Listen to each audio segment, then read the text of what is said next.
hanging, guys? Aaron from PhoneDog.com here, and I'm here with an epic dogfight, just of epic proportions. One, I have the Samsung Galaxy S2, and I have the Samsung Infuse 4G, and they're both awesome. What? Oh, it's not Sean Connery Appreciation Day? It's next Monday.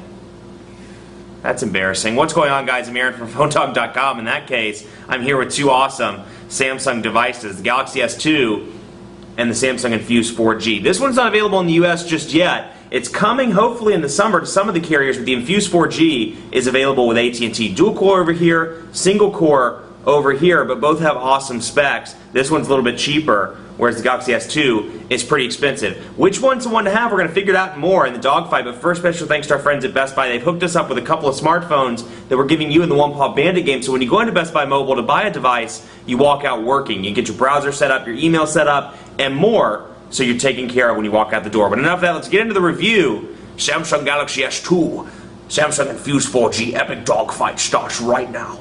You know, it's like my grandmother always used to say, when you have two phones that look similar, you have to do a dogfight. That's really not what she said, but you know, it sounded good at the time. Here they are, Samsung Galaxy S2, not available in the US just yet, but coming hopefully in the summer. Galaxy S2 can be purchased online at specialty retailers like Expansis USA and some of those for around $750 to $800. So it's a pretty expensive device. In contrast, you have the Infuse 4G, which while they look exactly the same, or similar at least, this one is spec'd a little bit differently. It's available at AT&T for $199.99, and it joins their lineup with the Infuse, the Inspire, this is the Infuse, excuse me, the Inspire, the Atrix, the iPhone 4, and some other high-end smartphones. Now, specs-wise, Galaxy S2, they look, like I said, almost exactly the same, and it's funny, the Galaxy S2 is the older device. This was announced in February. This one just came out this month in the States, but you'll see how similar they look on the back. So you have 8 megapixel camera on both of these, a little bit different frame around the camera, a little bit different battery door, but both texturized, and then both have that boxy look and feel to them, very svelte, very sexy. 8.49 millimeters thick, 8.99 millimeters thick, so not a lot of thickness difference between the two, but over here you have a 1.2 gigahertz dual-core Exynos processor, 4.3-inch Super AMOLED Plus display, 8 megapixel camera, front-facing camera, Android 2.3 with TouchWiz 4.0. Now over here, hardware-wise, a little bit slower, 1.2 gigahertz single-core Hummingbird processor, 4.5-inch display though, so you do have a bigger display and you can really see that when you hold them up side by side. I've been wanting to do this dogfight for a couple of days now because the similarities, but the differences between TouchWiz 3.0, 4.0, you know, Samsung old versus Samsung new, it's pretty interesting. So anyway, 4.5-inch Super AMOLED Plus display, 8 megapixel camera, front-facing sucker on this one as well. But you have your 4 capacitive buttons down here, whereas this is the European look. You have your menu, back, and then you have your physical home button. Now, physical home button, kind of similar to somebody else on the market. But over on the left side, you have your volume rocker, micro USB charging port on the bottom, power button over here, typical Samsung style, power button on the right side, 3.5 millimeter headphone jack up there on the top, your camera on the back, and then your speaker down here at the bottom. So very traditional Samsung with the hump down here at the bottom. Let me pull that out so you can see. Hump on the bottom, very, very thin, and looks good. Then you have this one very similar as well. Chrome sides, which actually it took them a while to grow on me. The chrome sides, probably going to be a love-hate thing, but it's a very kind of a silvery chrome, and it matches the battery door, but you may or may not like it. The volume rocker on the left side, power button on the right, micro USB charging port on the bottom. So the design's exactly the same, but a little bit thicker over here and a little bit different in terms of color schemes. So some slight differences, 8.99 millimeters thick, so just under 9 millimeters thick, so still very thin, has that hump at the bottom as well. So 1650 milliamp batteries on both of these devices, so you know, you would think with the smaller display over here the battery life would last a little bit longer than the one with the 4.5-inch display. You know, I have gotten some great battery life out of the Galaxy S2, but I didn't really notice a huge difference between this one and the Samsung Infuse. Both seem to be pretty decent in the battery life department, actually one of the better Android devices I've worked with. Now the downside to all Samsung devices, they take forever to charge. Forever. So if you forget to charge it one night and you're rushing out to a meeting and you want to charge it in the kitchen for 15 minutes before you go to work, it's not going to work on the Samsung devices because 15 minutes really equals about 3% of a charge on a Samsung device, whereas you charge it something like an iPhone for 15 minutes, you're going to get about 20% or 25%. So just something to keep in mind, these devices charge exceptionally slow. but you know, it's a trade-off. So here we go. You know, Android 2.2 over here, Android 2.3 over here. So newer version of Android. You can see it in the icons up at the top. Let me get up here so you can get a comparison.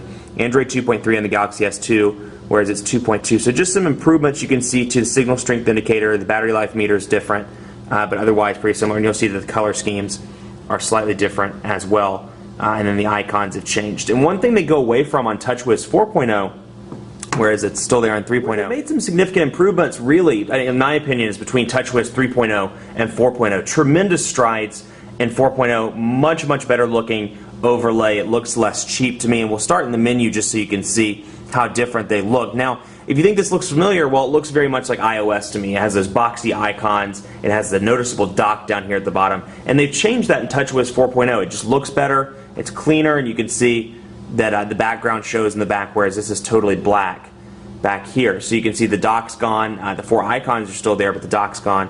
And then when I scroll through, you'll notice that the boxes are no longer around the icon. So it just looks better, it looks cleaner and more up-to-date to me as opposed to this. So that's some minor changes that you'll see. And let's go into widgets as well just to show you.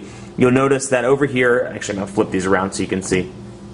Over here, typical Android looking add to home screen menu with all your different things down here, widgets, shortcuts, folders, wallpapers. And then over here you see this kind of fluid, nice looking interface where it brings it up at the bottom, kind of nicely pops it up out of the bottom, and I can still scroll through my various home screens while I'm looking for widgets. So click on widgets just to show you the difference, and it'll bring up another menu of widgets, whereas this brings them up down here. So I can scroll through, and you can just see how fluid it is as a result of that processor.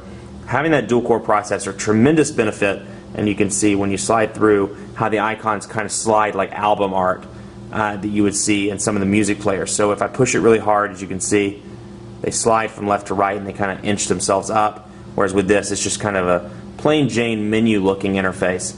Nothing exciting there. So I can scroll through, and then I can go to analog dual clock, for example, and we'll select city, Miami. I can move it around, move it from one screen to the other, and I'm still down here. So I could just theoretically keep adding widgets over and over again if I wanted to, if they were small enough. So then to jump into messaging, you can see the differences here as well. The interface looks different. You can see that it's a little bit different in terms of the boxes and the way you enter your message. This has more of a polished look to it as opposed to TouchWiz 3.0. So we'll jump in here and take a look first at the Infuse. You can see a couple of different keyboard options. It comes with Swipe, Android keyboard, and Samsung keyboard out of the box. Gingerbread is something I've pre-installed. It's available in the Android market, or I installed after the fact rather. It's available in the Android market. There's a free version and a paid version.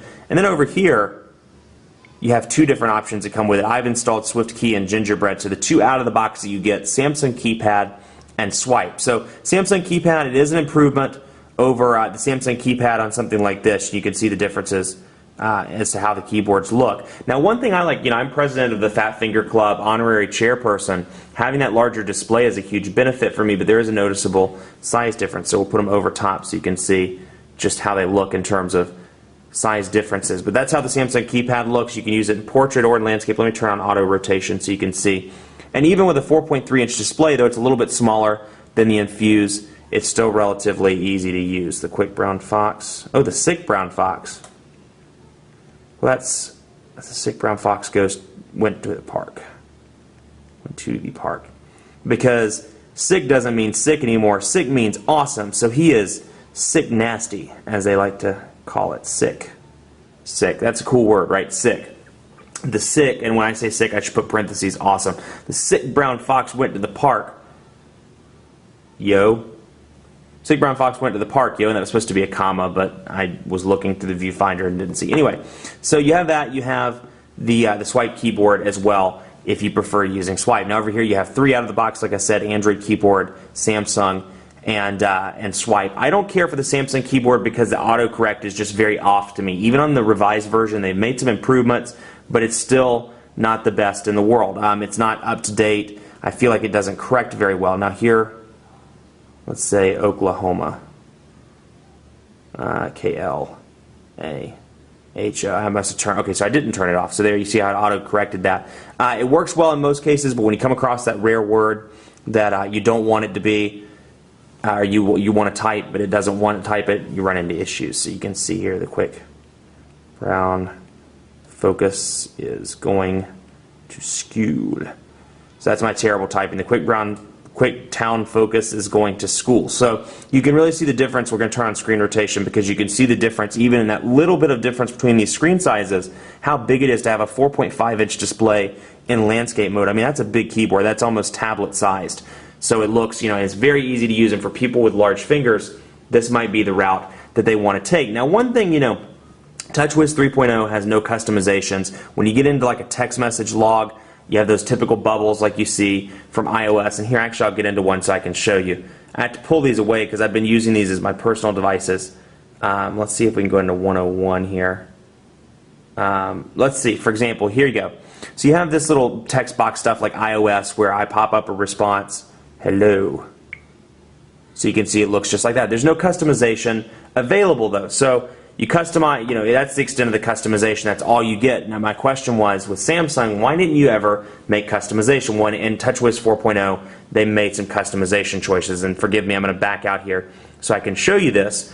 You have not only the ability to change the message skin, but you can change the font size as well. So change the message skin. So we'll go up here and we'll look at mono, for example. That's what it's on currently. I can change it to Joy Pop. And you can just see some of the different options available. This is what it comes with out of the box by default: blue, brown, evergreen, mono, and then Joy Pop. So I can change it. And forgive me again, I can change the size, change the fonts, change whatever, and it pops up in that customized font. So just nice to have some customization choices in the messaging, in the wallpapers, and more. And I'll show you some of the new wallpapers that you get out of the box. Nothing too exciting, but you can see they're all wallpapers that really make that Super AMOLED Plus display pop, and then you go back to your typical Android wallpapers. Browsers on both of these devices. Now keep in mind, Android 2.2, Android 2.3 over here, but both of these are running on AT&T, so it'll be particularly interesting to see which ones pop up first. Now let's go to phonedog.com. We're going to load up PhoneDog over here. .com, and we'll wait for those to load. Now AT&T coverage isn't the best in my home office, so it may take a little bit, but that one seems to be loading relatively quickly. Now one thing I like about this device, like I said, it's unlocked and unbranded, so it's not an AT&T device. And what I like about it is you can see up at the top, both of these have H+ icons. Let me wait for that to focus in. H+ on both of those. Now the difference is this one will stay on, because it's an AT&T branded device, they have it staying on H+. So even if you're in a non-HSPA Plus area, like a 3G cell site, something like that, it still displays H+, whereas this one will flip back and forth between 3G and H+. So you really know when you're in one of those areas where it's faster or in one of those areas where it's slower. So just a little bit more truthful, as opposed to going with a branded AT&T device. So here they are. Pages are loaded. This one's finished. This one's about to be done. We'll wait for it to finish so we have a fair test. And you can see, take a look at some of the windows to see if there's any difference there. It doesn't look to be a huge difference. You can see some minor things, no gray bar behind the new window. There's no text over here. It's just a plus, but mostly similar. And go back here and see that the menus look exactly the same. Now the difference is they have this black color scheme going on over here where it's white, which is interesting because Super AMOLED Plus obviously responds better from a battery life perspective to darker colors. So it works better from a battery life standpoint to go with darker colors. So it's interesting that they didn't incorporate that in Android 2.2. And you see it all throughout the system, from the notifications bar. See, that one's a little bit less gray, and more. So let's do some pinch to zoom tests, and you can see just how responsive this actually is. I mean, very, very responsive, very clean. Bam. We'll zoom in, zoom out, just so you can see, do some quick tests. You can see how quickly it migrates from portrait to landscape mode, back and forth. And so very pleased on that front. A little bit of checkerboarding over there, but nothing too crazy. And you can see over here, pinch to zoom, very fast as well. And the difference is, see some checkerboarding there as well, but you can see it, whereas over here, it just seems a little bit more fluid. It's one of those things you're going to have to play with both, try to get your hands on both to really see, but it's just more fluid over here. This one's a little, just ever so slightly more choppy, but still good. So on the browser front, I have to give it by narrow edge to the the Samsung Galaxy S2, but the Infuse 4G is definitely good as well. Sorry about T-Mobile phone overload going on this week.